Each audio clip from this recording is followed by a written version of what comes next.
안녕하십니까. 오늘은 기독교 철학론 5권의 16강 회개에 대해서 말씀을 드리고자 합니다. 책 44쪽을 펴보십시오. 강의를 듣고 나서 나중에도 꼭 책은 읽으셔야 됩니다. 출애굽기 34장 6절로 7절에 아비의 악, 자녀 손 3, 4대까지 보응한다. 그 아비가 지은 악이 3, 4대까지 내려간다는 것입니다. 출애굽기 20장 6절에는 하나님을 사랑하고 계명을 준수하면 1000대까지 은혜를 베풀어 주신다는 내용의 말씀이 나옵니다. 아우구스투스 황제는 축제일에 어떤 이에게는 일상적인 상을 하사하고 그의 마음에 가장 흡족한 자에게는 황금을 수여했습니다. 하나님은 일반 은총 가운데서 평범한 것들, 외형적인 복들을 주시지만 하나님의 마음에 드는 자들에게는 하나님의 황금보화, 특별한 자비를 베푸시는 걸 믿기 바랍니다. 히브리서의 회개는 사람이 하던 일로부터 돌이키는 것을 담고 있는 방향 전환을 말합니다. 즉 회개라는 말 뜻에는 방향 전환이 포함되어 있습니다. 이전까지 했던 모든 것에서 돌이키는 것이 회개입니다. 즉 가던 길을 멈추고 돌아서는 것, 죄로부터 하나님께로 돌아서는 것입니다. 헬라어는 회개의 본질을 표현하는 두 가지 단어가 있습니다. 하나는 어떤 일을 범하고 난 후 주의하고 두려워하며 근신하는 것이요, 또 다른 하나는 지식을 쫓는 것입니다. 즉 지혜로운 사람으로 성장하는 것이 회개의 참 뜻입니다. 참된 회개는 마음의 변화가 행동의 전환을 일으키고 있다는 것이 담겨져 있습니다. 다시 말합니다. 마음의 변화가 행동의 전환까지도 일으킨다는 것, 이것이 회개의 결과입니다. 회개에 있어서 모순됨을 보이면 하나님의 용서도 모순되게 올 것입니다. 즉 회개하면서 여전히 죄 가운데 있으면 용서하시지만 지옥으로 보내버릴 것이라고 터툴리안 교부가 말하고 있습니다. 참 무서운 말입니다. 회개는 세 가지 요건을 가지고 있습니다. 행동, 주체, 조건 세 가지입니다. 회개의 외형적 행위는 변화와 돌이킴입니다. 외형적으로 변화와 돌이킴입니다. 45쪽을 보세요. 책. 성경에서 돌아서는 것으로 나타나고 있는데 예레미야서 31장 18절로 19절 읽으세요. 그것은 어두움에서 빛으로 돌아가는 것을 의미하는 것이 회개입니다. 이게 외형적 행위의 변화와 돌이킴입니다. 변화하고 돌이키는 주체는 전인격입니다. 전인격. 주체를 말하는 겁니다. 죄인의 마음과 인생이 변해야 합니다. 먼저는 그의 인격이 변하고 다음에는 그의 습관과 말이 변해야 됩니다. 이사야서 1장 16절로 17절, 에스겔서 18장 31절 보세요. 이런 변화의 양태는 무엇일까요? 마음과 삶이 죄로부터 하나님께로 돌아와야 합니다. 마음이 죄의 상태와 권세로부터 돌이켜야 하며 삶이 죄의 행위로부터 변화되어야 하며 둘 다 모두가 하나님께로 나아가야 합니다. 마음은 은혜의 상태 하에서는 그분의 권세 아래 놓여 있습니다. 삶은 전적으로 새롭게 순종하면 그분의 통치 아래 놓이게 됩니다. 사도행전 26장 18절, 이사야서 55장 7절, 호세아서 14장 8절, 에스겔서 18장 30절 읽으세요. 헤롯은 많은 것으로부터 돌이켰지만 헤로디아로부터는 돌이키지 못했으며 결국 그로 인하여 그는 파멸하게 됩니다. 유다는 모든 가시적인 사악으로부터는 돌이켰지만 그 저주스러운 금전에 대한 탐욕을 던져버리지 못했으며 그로 인하여 그는 지옥 아랫목으로 떨어졌습니다. 모든 죄로부터 돌아서지 않는 사람은 죄 하나도 올바로 회개하지 못하는 사람이나 마찬가지입니다. 사울은 아각 한 사람 외에는 모두 처분하였으나 아각으로 인하여 그의 영혼과 그의 왕국이 버림을 받게 됩니다. 사무엘상 15장 9절 보세요. 회개는 모든 선으로 향하는 것입니다. 모든 선을 사랑하며 모든 선을 귀하게 여기며 모든 선을 추구하는 것입니다. 에스겔서 18장 21절 보세요. 악한 종은 자신의 한 달란트를 버린 것이 아닙니다. 마태복음 25장 18절. 버림받은 사람들은 마태복음 25장 41절로 45절 성도들을 강탈한 것이 아니라 그들을 공개하지 않았을 뿐입니다. 그런데 그것 때문에 영원히 저주를 받은 것입니다. 진정한 회개는 한숨, 흐느낌, 신음으로 마음을 찢는 것입니다. 죄를 향하는 우리 자신의 경향에 대해서도 지겹게 느끼는 일이 포함됩니다. 사람이 독을 싫어할 뿐 아니라 도구 냄새가 담긴 그릇이나 접시조차도 싫어하듯이 그렇게 진실한 회개자는 자신의 죄를 증오할 뿐 아니라 자기 자신까지도 증오해야 합니다. 자기 자신은 죄의 냄새를 담고 있는 그릇이기 때문입니다. 에스겔서 20장 43절 보세요. 회개는 하나님으로부터 오며 하나님께 나아가게 합니다. 하나님이 죄의 어둠을 매우 불쾌하게 생각하시는 것처럼 죄인의 낯불김을 매우 기뻐하십니다. 이거 버나드가 한 말입니다. 죄를 대항하여 지금 불태워버리지 않는 자는 지옥에서 죄 때문에 영원히 타버릴 것입니다. 회개는 우리로부터 옛 아담의 모든 옷들을 완전히 벗겨내는 것이며 속옷 하나도 남겨놓지 않는 것입니다.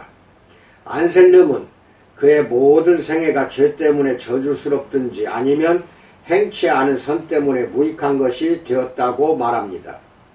결론짓기를 그렇다면 내 전생의 죄악들이 애통해야 하는 것 외에 남은 생에 할 것이 무엇이 있겠는가라고 말합니다. 회개는 하나의 은사입니다. 따라서 다른 은사들처럼 매일 작동해야 합니다. 진실한 회개는 지속적인 셈이어서 거기로부터 경건한 슬픔이 언제나 솟아나옵니다. 이사야서 51장 3절은 내 죄가 항상 내 앞에 있음이여 라고 말합니다. 진실한 회개자는 종종 이전의 헛된 날들을 회개하곤 합니다. 회고하곤 합니다. 그로 인하여 조석으로 자기 침상을 눈물로 적시게 됩니다. 여호와여 내 소시의 죄와 허물을 기억치 마소서 라고 축복받은 회개자는 말했습니다. 또 다른 회개자는 내가 전에는 회방자여 핍박자여 포행자였도다. 시편 6편 6절 25절 7편 1절 디모데전서 1장 13절 보세요. 회개는 계속해서 돌아서는 것이며 회개한 것을 후회하지 않는 것이요 다시금 어리석음으로 되돌아가려고 돌이키지 않는 것입니다. 로마서 7장 24절. 더툴리아는 회개와 지옥을 고려한다면 지옥의 불길을 끌 수 있는 것은 회오하는 이의 눈에서 흐르는 눈물뿐이다. 어떻게 울며 마음을 찢을 것인가. 회개의 열매가 없는 것을 얼마나 애통해야 하는지 라고 말합니다. 호세아서 6장 1절로 2절 보세요. 46쪽입니다. 사탄은 이세벨의 아리따움을 쳐다보며 들릴라와 함께 놀며 장난친다 할지라도 그들과 더불어 사악을 행치 않으면 될 게 아니야. 내가 아간처럼 금덩이를 만지작거린다 할지라도 그 금을 훔치지만 않으면 될 게 아니야 라고 사탄은 속삭입니다. 악은 모든 모양이라도 버리라는 데살로니가전서 5장 21절을 보세요. 어거스틴은 비꼬는 말에 지나지 않는 것도 회피했습니다. 그것들이 거짓말의 형태를 취하고 있었기 때문입니다. 유다서 1장 23절 보세요. 요셉은 4가지의 기본 덕목을 갖춘 사람입니다. 죄의 기회를 회피한 이 한 가지 신뢰에서 그의 꿋꿋함, 공명정대함, 절제, 신중함을 엿볼 수 있습니다. 나시린은 포도주를 마시지 않을 뿐 아니라 포도 맛도 보아서는 안 되고 포도 껍질을 맛보려고 하지 않아야 합니다. 함정에 빠지지 않기 위해서 미인을 쳐다보지 않은 이교도들에 대한 이야기. 데모크리투스는 부정함의 위험에 빠지지 않기 위해 자신의 2눈을 뽑아버렸습니다. 참고로 욥기 31장 1절 시편 26편 4절로 5절 보세요. 롯과 같이 소돔에서도 정숙하게 살 수 있습니다. 디모데는 사치에 빠진 에베소 사람들을 중에서도 절도 있게 살았습니다. 욥은 우스 땅에서도 올바로 행했습니다. 다니엘은 바벨론 가운데서도 경건하게 살았습니다. 아브라함은 갈대아에서도 의롭게 살았습니다. 느헤미야는 다메섹에서도 열심을 품고 살았습니다. 이 뜻은 이 속세가 엄청나게 부패하고 타락한 세상이고 사탄이 호시탐탐 노리고 있는 세상이지만은 항상 바벨론에서 경건하게 살았던 다니엘처럼 우리 삶도 그렇게 되기를 원합니다. 은혜 외에는 그 어느 것도 죄의 기회로부터 피하여 울타리를 칠 수가 없습니다. 오직 온전히 하나님의 은혜 밖에는 죄의 기회로부터 피할 방법이 없습니다. 아합과 요시아의 종말은 그 상황이 동일하였습니다. 사울과 요나단은 그들의 성격, 공적, 처신은 달랐지만 죽을 때는 서로 다르지 않았습니다. 건강, 부요, 명예, 십자가, 질병, 손실이 선인과 악인에게 무차별적으로 임하게 됩니다. 모세나 방황하던 사람들이나 모두 다 광야에서 죽었습니다. 아브라함도 부요했지만 나발도 부요했습니다. 솔로몬이 지혜가 있었지만 아히도벨도 지혜가 있었습니다. 요셉이 바로로 인해 영달을 얻었듯이 도액은 사울로 인해 그렇게 되었습니다. 대개 가장 고약한 사람들은 이런 외적인 것들을 가장 많이 가지고 있습니다. 가장 선한 사람들은 비록 하늘의 것을 가장 많이 가지고 있을지라도 땅의 것은 가장 적게 가지고 있습니다. 선을 선으로 갚는 것은 인간적입니다.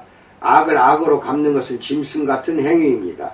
그런 인간은 하나님을 아무것도 할 수 없는 인형 같은 존재로 전락시키는 것입니다.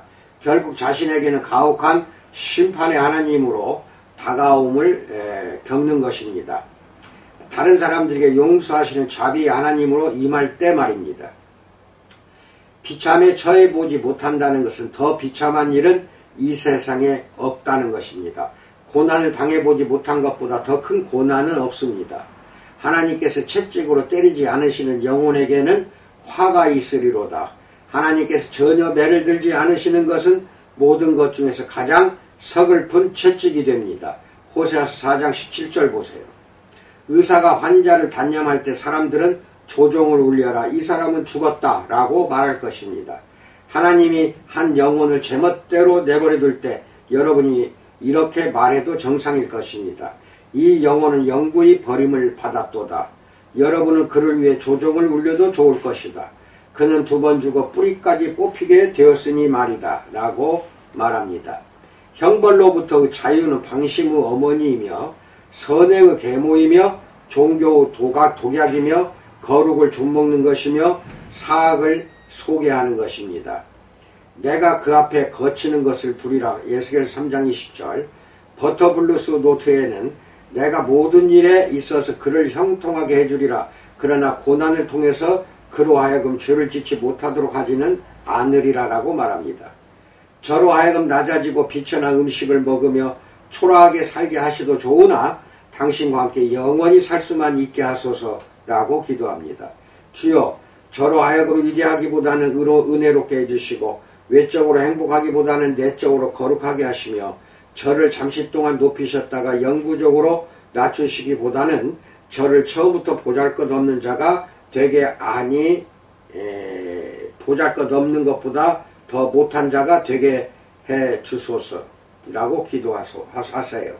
하나님이 가장 아끼시고 가장 사랑하는 자에게 하나님은 종종 가장 큰 고난을 주시고 가장 큰 형벌을 주고 계십니다. 시편 81편 12절, 78편 26절로 31절, 106편 15절 보세요. 하나님은 사람들의 요구에 응답해 주셨으나 그들의 영혼 속에는 공고함을 주셨습니다.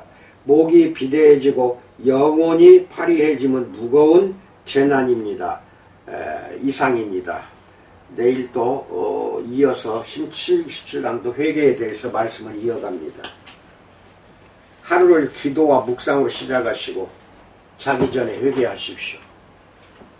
그래서 다시금은 그 길로 가지 않겠다는 것을 하나님의 은혜로 말미암아 반드시 돌아서는 여러분과 내가 되기를 주님의 이름으로 축원드립니다. 감사합니다.